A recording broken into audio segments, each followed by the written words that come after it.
الحمد للہ رب العالمین والعاقبۃ للمتقین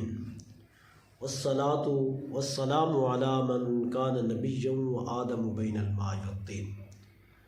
قال اللہ تبارک و تعالی فی القرآن الحمید والمجید فاسألوا اہل الذکر ان کنتم لا تعلمون۔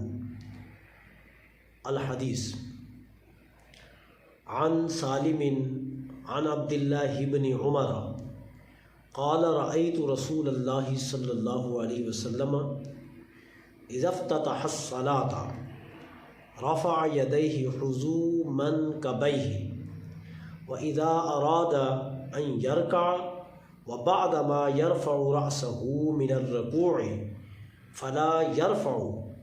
ولا بين السجدتين سجدتين۔ الحدیث عن عاصم بن قلیب عن ابیہ ان علیٰ کان یرفع یدیہ اذا افتتح الصلاة ثم لا يعود۔ الحدیث عن الشعبی انہ کان یرفع یدیہ فی اول التکبیر ثم لا يرفعهما۔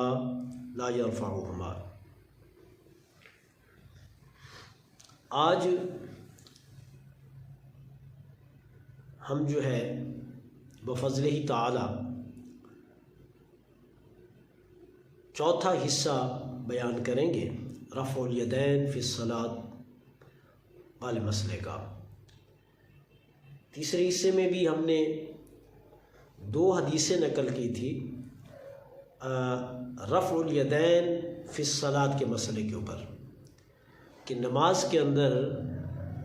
دونوں ہاتھوں کو کب اٹھانا چاہیے۔ تو پوری نماز کے اندر جب ہم نماز شروع کرتے ہیں تو عند الاحناف یعنی حنفیوں کے نزدیک جو ہے پوری نماز کے اندر جب ہم پہلی تکبیر کہتے ہیں تو صرف اسی دوران کانوں تک ہاتھ ایک ہی مرتبہ اٹھانا ہے، اس کے بعد رکوع میں جاتے وقت ہاتھ نہیں اٹھانے، اور جب ہم رکوع سے اٹھیں تو اس وقت بھی ہاتھ نہیں اٹھانے، جب سجدے میں جائیں تو اس وقت بھی ہاتھ نہیں اٹھانے۔ یعنی پوری نماز کے اندر صرف ایک مقام ہے جہاں ہم نے کانوں تک ہاتھ اٹھانے ہیں، اور وہ ہے شروع میں پہلی تکبیر کہتے وقت۔ یہ عند الاحناف جو ہے مسئلہ ہے، اور احناف کا یہی دعویٰ ہے کہ بس تکبیر تحریمہ کے علاوہ نماز کے اندر کسی بھی مقام پر کانوں تک ہاتھ نہیں اٹھانے چاہیے۔ اس پر دو حدیثیں پہلی نشست میں، پھر دو حدیثیں دوسری حصے میں، پھر دو حدیثیں تیسرے حصے میں، آج جو ہے چوتھے حصے کے اندر انشاءاللہ العزیز اللہ رب العزت نے چاہا تو ہم 3 حدیثیں جو ہے بیان کریں گے رفع الیدین فی الصلاۃ کے مسئلے کے اوپر۔ پہلی حدیث جو ہے وہ روایت کی گئی ہے، اس کو امام حمیدی نے روایت کیا ہے، ٹھیک ہے۔ حافظ عبداللہ بن زبیر حمیدی جن کا جو وصال 219 ہجری کے اندر ہوا، یہ اپنی کتاب المسند کے اندر جلد 2 اور صفحہ نمبر 27 پر جو ہے یہ حدیث کو نقل کرتے ہیں، اور یہ حدیث مروی ہے حضرت سالم رضی اللہ تعالیٰ عنہ سے، اور حضرت سالم جو ہے وہ روایت کرتے ہیں سیدنا حضرت عبداللہ ابن عمر رضی اللہ تعالیٰ عنہ سے۔ سیدنا حضرت عبداللہ ابن عمر رضی اللہ تعالیٰ عنہ فرماتے ہیں کہ رأیت رسول اللہ صلی اللہ علیہ وسلم، رأیت رسول اللہ صلی اللہ علیہ وسلم، میں نے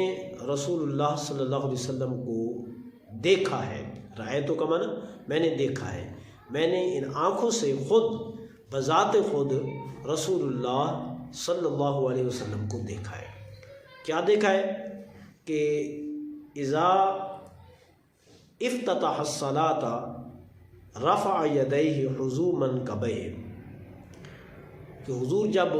نماز شروع کرتے، افتتح الصلاۃ، جب حضور نماز شروع کرتے تو رفع یدیہ، حضور اپنے دونوں ہاتھوں کو اٹھاتے، حذو منکبیہ، اپنے دونوں کاندھوں کے برابر، دونوں کاندھوں کے برابر حضور اپنے دونوں ہاتھ لے جاتے۔ اور کب؟ افتتح الصلاۃ، جب حضور نماز شروع کرتے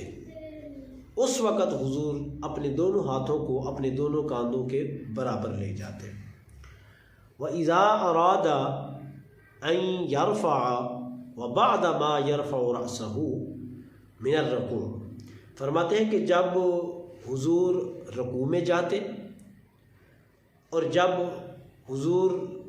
رکوع سے اٹھتے، اپنا سر مبارک اٹھاتے رکوع سے، تو فلا یرفعو، حضور اپنے دونوں ہاتھوں کو نہ اٹھاتے، ولا بین السجدتین، اور نہ ہی حضور دو سجدوں کے درمیان، یعنی پہلا سجدہ کر کے اٹھتے وقت نہ ہاتھوں کو اٹھاتے اور نہ ہی سجدے میں جاتے وقت ہاتھوں کو اٹھاتے۔ تو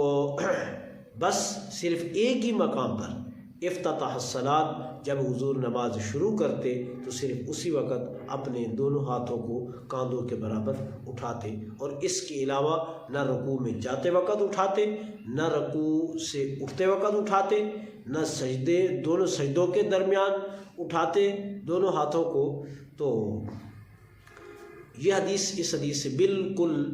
مسئلہ واضح ہو گیا کہ رسول اللہ صلی اللہ علیہ وسلم نماز میں صرف ایک ہی وقت شروع میں ہی ہاتھ اٹھاتے اور اس کے علاوہ نہیں اٹھاتے تھے۔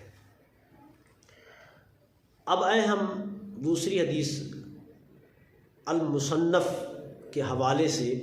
ہم نقل کرتے ہیں۔ حضرت امام ابو بکر عبداللہ بن محمد بن ابی شیبہ، جن کا وصال 235 ہجری کے اندر ہوا، جن کا وصال 235 ہجری کے اندر ہوا، تو وہ حدیث اپنی کتاب المصنف کے اندر روایت کرتے ہیں، اور المصنف کی یہ پہلی جلد اور صفحہ نمبر 236 پر جو ہے یہ حدیث نقل کرتے ہیں۔ کس سے؟ حضرت عاصم بن کلیب سے، عاصم بن کلیب سے،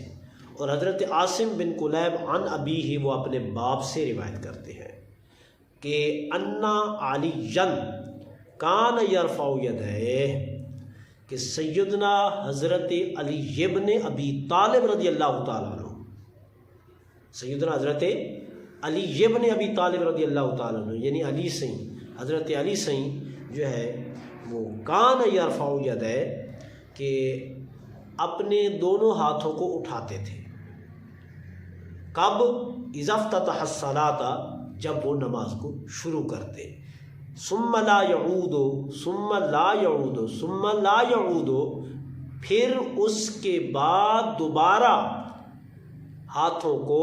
نہیں اٹھاتے تھے۔ اس حدیث میں بالکل واضح ہو گیا کہ سیدنا حضرت علی ابن ابی طالب رضی اللہ تعالیٰ عنہ کا جو عمل مبارک تھا وہ یہی تھا جو عاصم بن کلیب اپنے باپ سے روایت کرتے ہیں، کہ ان کے عاصم بن کلیب کا باپ کہتا ہے کہ حضرت علی رضی اللہ تعالیٰ عنہ نماز کے اندر ہاتھوں کو اٹھاتے تھے، لیکن کب اٹھاتے تھے؟ اذا افتتح الصلاۃ، جب وہ نماز کو شروع کرتے اس وقت اٹھاتے تھے، ثم لا یعود، پھر کسی مقام پر بھی اپنے ہاتھوں کو نہ اٹھاتے۔ تو اس سے قبل جو ہم نے پیچھے ایک روایت بیان کی حضرت علقمہ رضی اللہ تعالیٰ عنہ سے، جس کے اندر وہ حضرت عبداللہ ابن عباس رضی اللہ، حضرت عبداللہ ابن مسعود رضی اللہ تعالیٰ عنہ سے روایت نقل کی۔ کیا؟ حضرت عبداللہ ابن مسعود فرماتے ہیں میں نے نبی علیہ السلام کے پیچھے نماز پڑھی تو آپ نے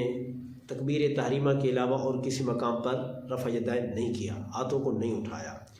اور میں نے سیدنا صدیق اکبر کے پیچھے نماز پڑھی تو انہوں نے بھی ما سوا تکبیر تحریمہ کی نماز کے اندر اور کسی مقام پر ہاتھ نہیں اٹھائے۔ اور پھر میں نے حضرت